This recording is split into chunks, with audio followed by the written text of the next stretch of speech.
Assalamualaikum warahmatullahi wabarakatuh. Waalaikumsalam. Bismillahirrahmanirrahim. Alhamdulillahi rabbil alamin wa bihi nasta'inu ala umuri dunya waddin. Wassalatu wassalamu ala asyrafil anbiya'i wal mursalin sayyidina Muhammad wa ala alihi wa sahbihi ajma'in. Qala rabbi shrah li sadri wa yassir li amri wahlul 'uqdatam min lisani yafqahu qawli. Inna asdaqal hadithi kitabullah wa khairal hadi hadi sayyidina Muhammadin sallallahu alaihi wasallam. Wa syarrul umuri muhdatsatuha wa kullu bid'atin dhalalah wa kullu dhalalatin finnar. Allahumma inni a'udzu bika an adilla aw udalla aw azilla aw uzalla aw adlima aw udlama aw ajhala aw yujhala alayya. Rabbi zidni ilma wa wasi' fi rizqi wa barik li fima razaqtani waj'alni mahbuban fi qulubi ibadika wa azizan fi uyunihim waj'alni wajihan fid dunya wal akhirah wa minal muqarrabin ya kathiran nawat ya hasanal fi'al ya qa'iman bila zawal ya mubdi'an bila mithal.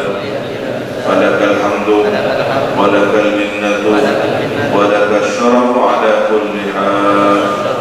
Wa sallallahu ala sayyidina Muhammadin wa ala alihi wa sahbihi wa sallam. Walhamdulillahi rabbil alamin.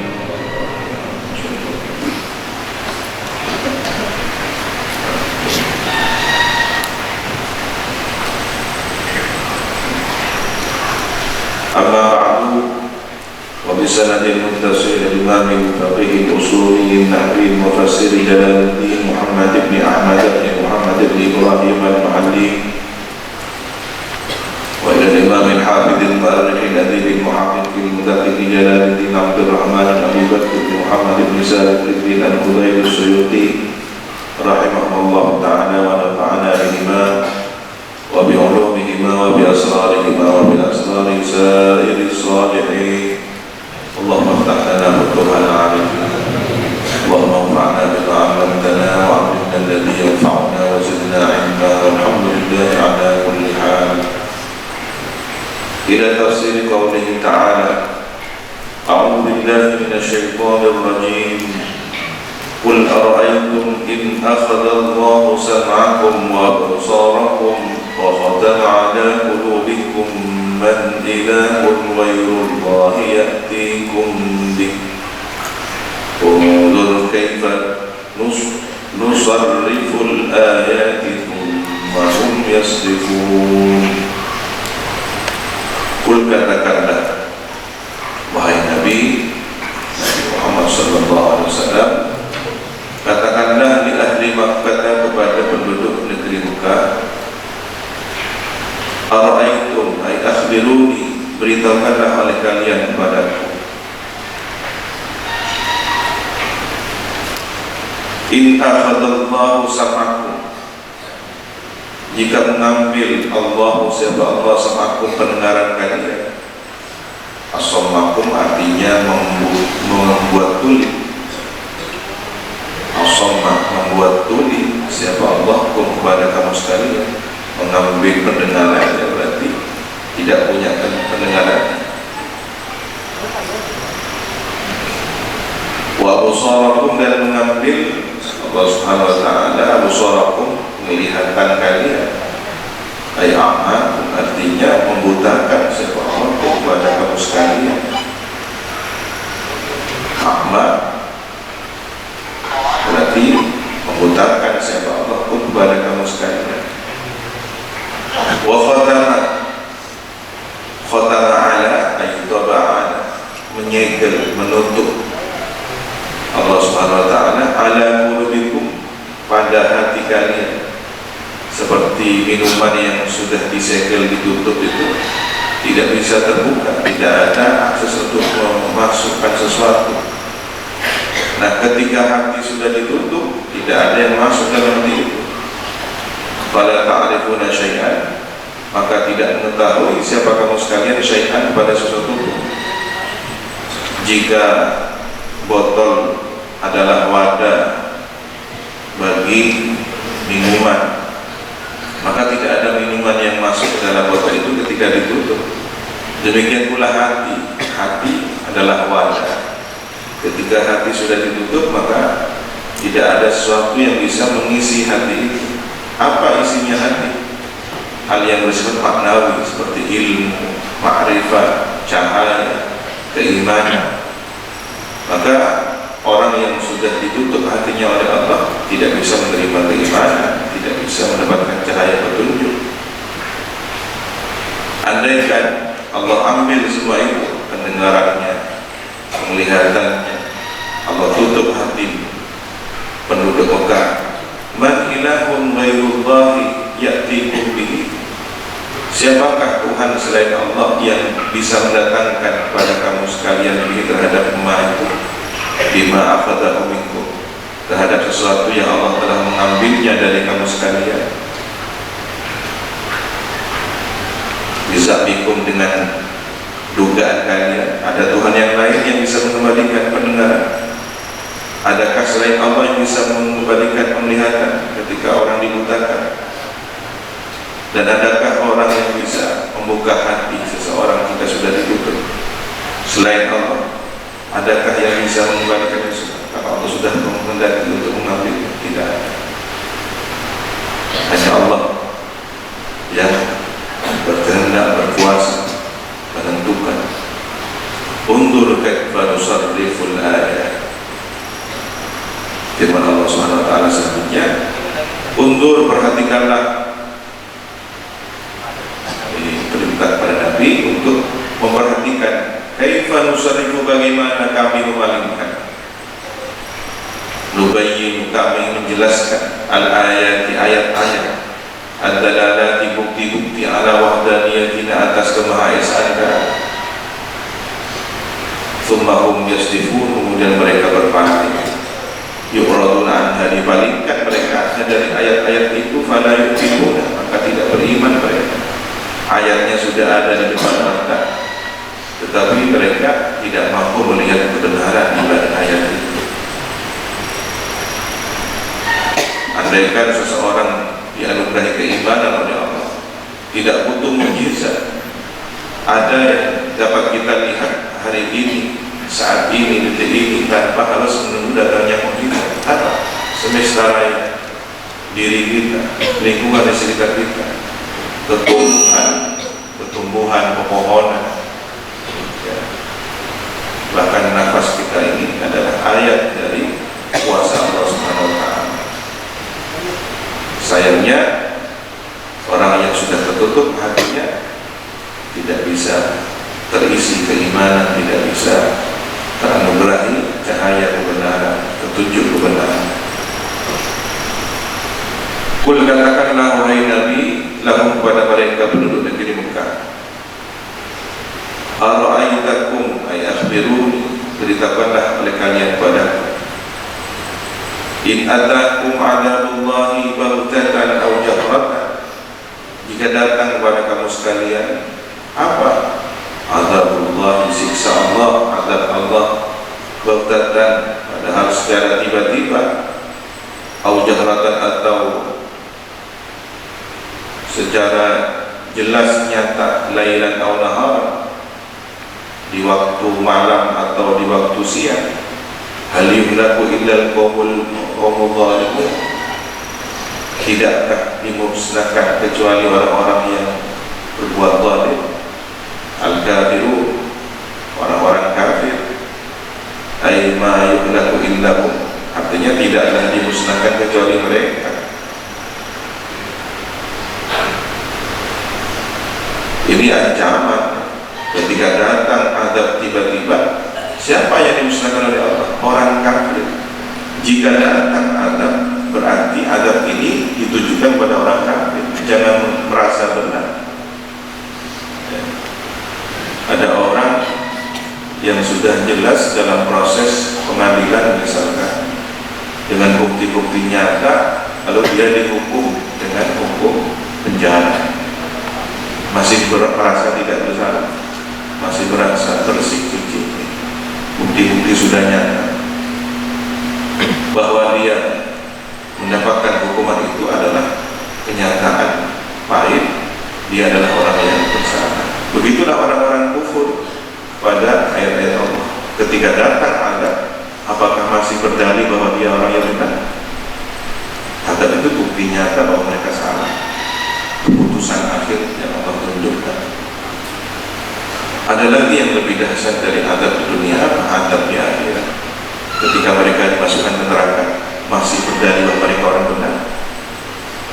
Bukti bahwa mereka salah adalah siksaan neraka itu sendiri. Inilah kesombongan, keangkuhan tingkat level keberapa ya. Ada orang masuk neraka masih merasa benar.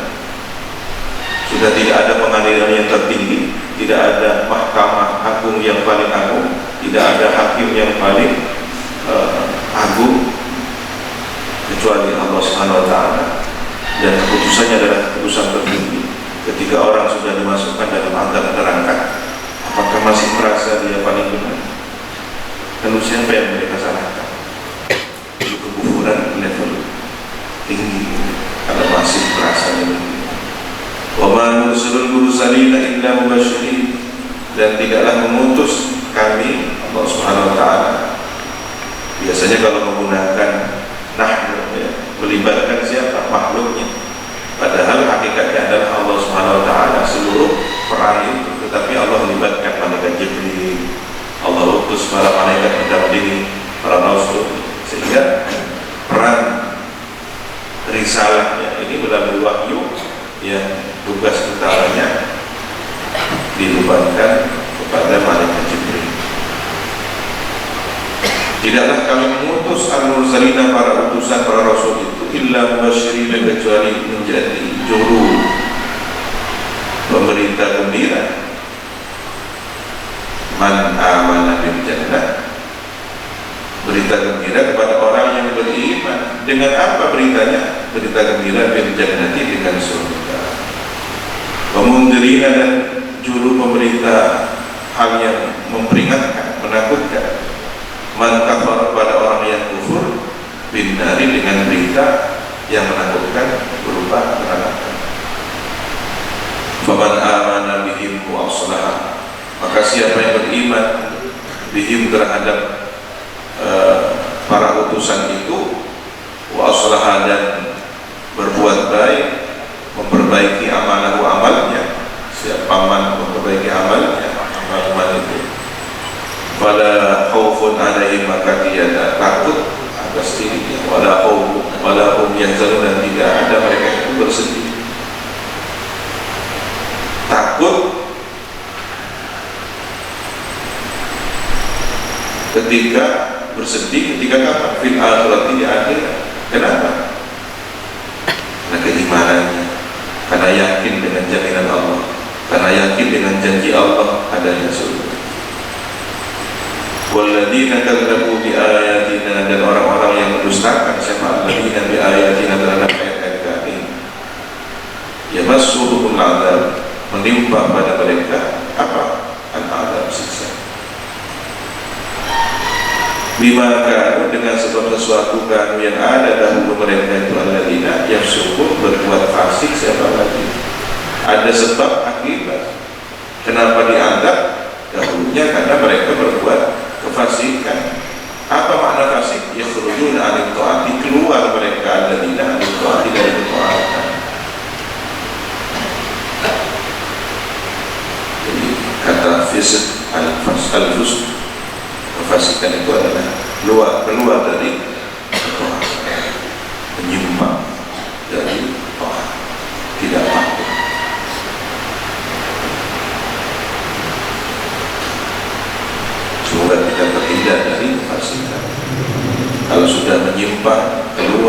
jauh dari ketaatan, ya jauh dari buah ketaatan apa? Suruh.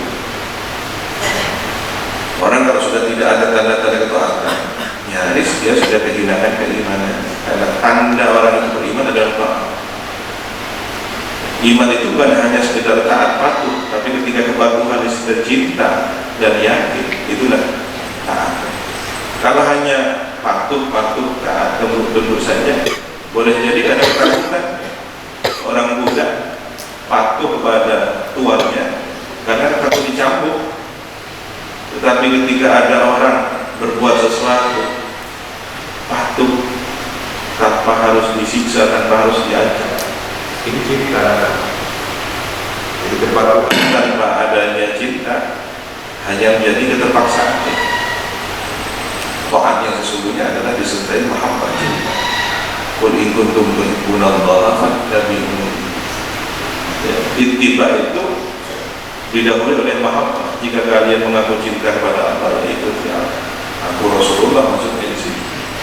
Maka orang yang ittiba Rasul itu tanda cinta Allah. Dalam makna yang lebih dalam bahwa syarat ittiba ada mahabbah itu. Sallallahu alaihi wa subhanahu wa ta'ala. Bismillahirrahmanirrahim. Alhamdulillahirabbil alamin.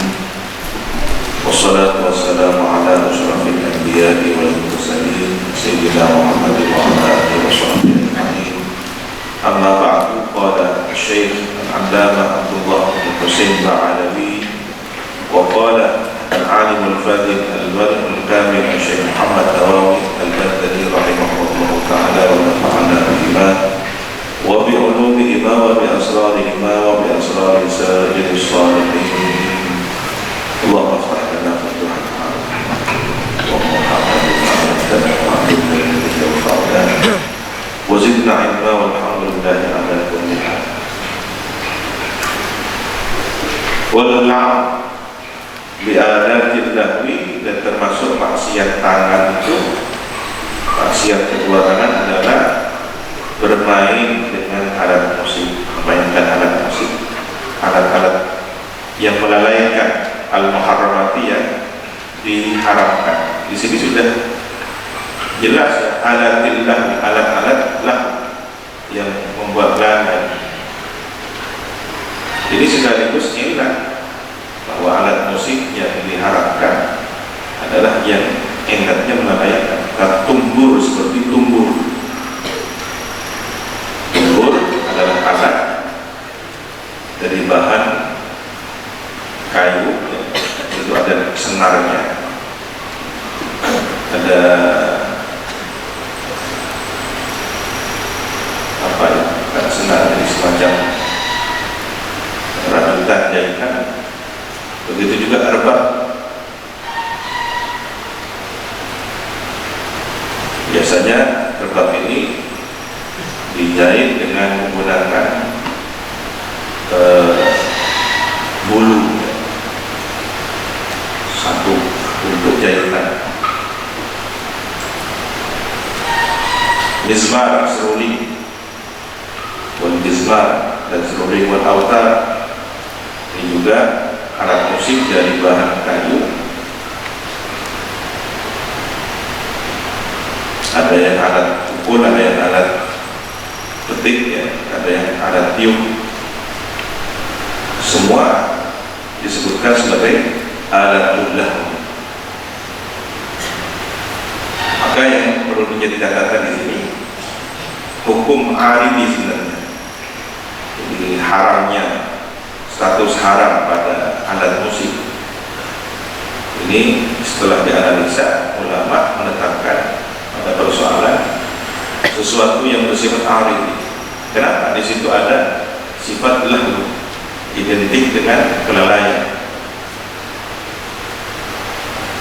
Pelakunya atau orang yang menggunakan alat itu identik dengan pelaku maksiat, ahli maksiat, kaum fasik, peminum, pemabuk, ya, biasanya menggunakan alat itu.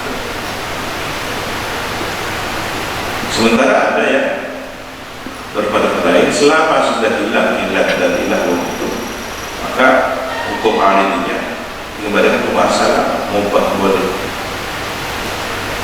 Tidak heran kalau kemudian ada sebagian para wisata yang menggunakan seruling dalam musik mereka, tetapi syair yang dilakukan qasidah-qasidah yang mengandung makna pujian kepada baginda Nabi, ya, mengagungkan Allah Subhanahu wa taala, dan majelisnya majelis yang bersih dari khamr, dari pelaku kemaksiatan. Berbicara masalah hukum musik harus ada kejujuran.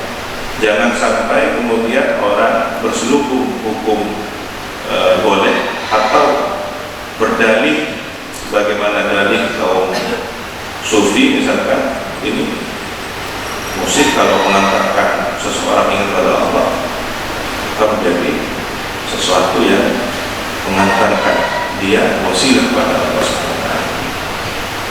Jujur, benar ya. Sementara ada kasus temuan orang melakukan gerakan-gerakan tarian, tetapi dia mudminul khamr. Sebelumnya dia menggunakan narkoba, minum khamr, kemudian berlenggak-lenggok, meskipun yang dibaca seakan-akan itu adalah pujian, tetapi kondisi dia bermaksiat itu yang menjadi persoalan. Maka kejujuran penting menjadi landasan apakah dia menggunakan pendapat ulama yang seperti ini ataukah yang tetap untuk disampaikan kepada masyarakat awam ya, yang lebih hati-hati. Itu jauh lebih selamat. Buya Syekh Muhammad Maliki pernah marah ketika ada salah seorang di depan beliau diketahui menggunakan seruling. Beliau tidak lupa. Tetapi ketika beliau safar bepergian ke Maroko, di sana para kaum sufi ketika bersolat, kemudian madzhab Nabawi diiringi seluruh alat musik, ada serulingnya, ada gitarnya, ada semua organ, semua lengkap itu. Beliau hadir dan mengikuti karena sudah bersih dari hal yang mungkar itu, dan beliau turun pada level pendapat yang membolehkan. Tetapi untuk diri beliau dan orang-orang terdekat beliau tidak ada dirusak alat-alat musik yang kemudian menjadi khilaf di sini. Menggunakan hadrah itu yang biasa digunakan tufuf, rebana kata orang itu.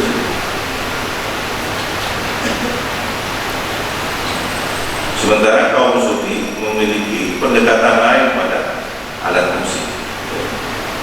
Ada seorang santri sepuh yang dapat penjelasan dari biasa ketika mengukul hadrah itu, hadrah hadir, tepuk hatinya orang untuk hadir pada, bukan sebatas hanya suara yang keluar, tapi bagaimana sambungan pada setiap hati orang yang ada untuk hadir, ditepuk agar hadir, agar tidak lalai seperti orang yang tidur disadarkan juga hari motoran diri tidur. Maka itu tepukan membangunkan, tepukan menyadarkan. Kalau kemudian yang mukul seperti ini, maka yang hadir pun akan merasakan kehadiran, apalagi yang basah itu dia mukul hatinya orang yang lupa nyambung.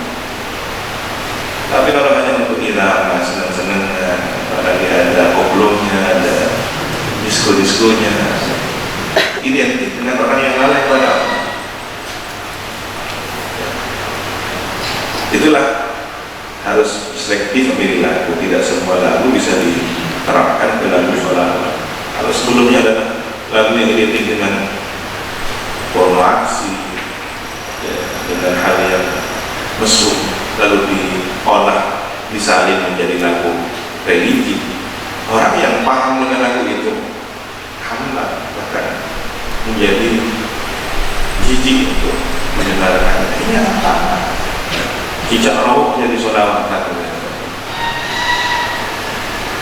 biasanya yang penyanyinya dari orang yang joget-joget telanjang buka orang diganti oleh orang yang baca salat. Aneh. Mungkin bagi orang yang tidak pernah mendengar, pertama kali kok enak ya. Padahal sebelumnya lagunya orang-orang yang tidak pantas untuk ditonton.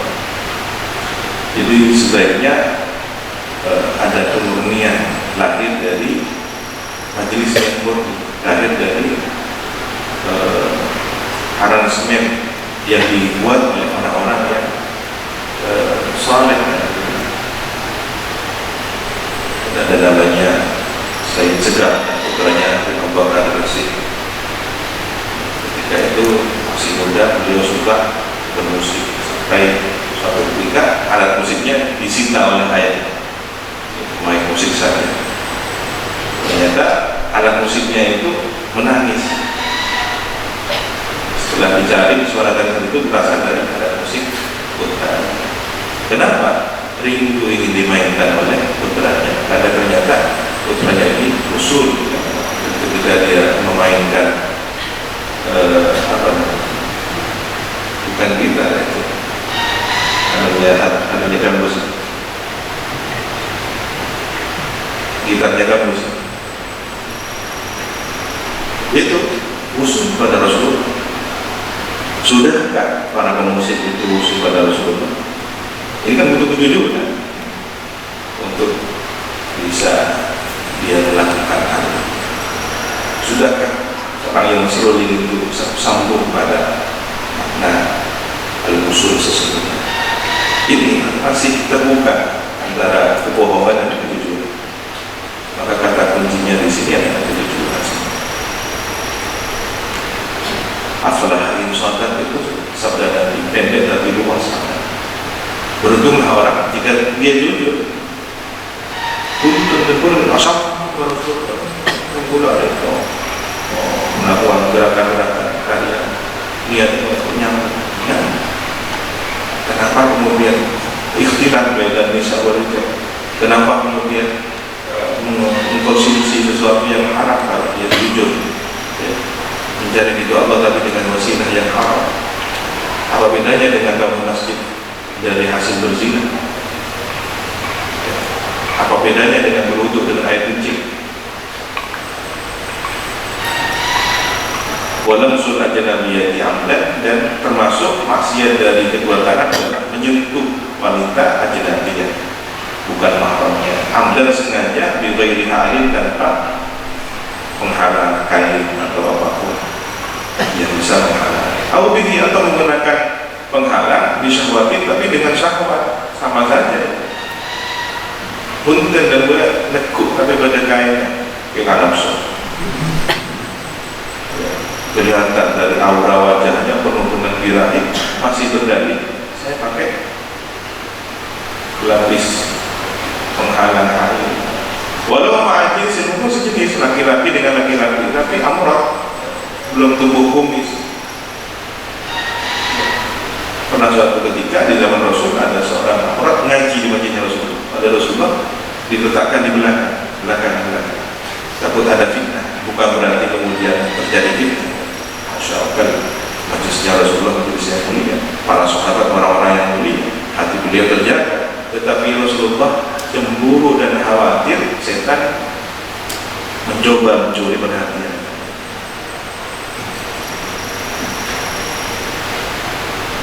Memang pada usia tertentu laki-laki ketika masih masa amrah, belum tumbuh kumis, ada kemiripan dengan perempuan, dan itu fitnah terjadi.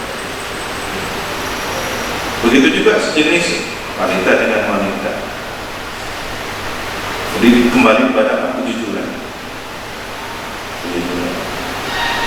Bagaimana para santri-santri di Nusaybah oleh Aliyah, beliau cemburu sekali. Begitu ada dua orang ngaji misalkan, mojok dua orang, di mana jangan berdoa, harus 3 tahun lebih. Kenapa? Khawatir modus, pura-pura ngaji ternyata birahi, kan, pengajian birahi.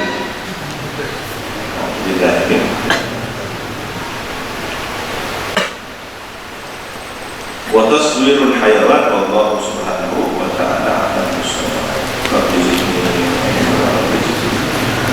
Subhanallahumma asyhadu an la ilaha illa anta astaghfiruka wa atubu ilaik. Sallallahu ala sayyidina Muhammadin wa ala alihi wa sahbihi wasallam.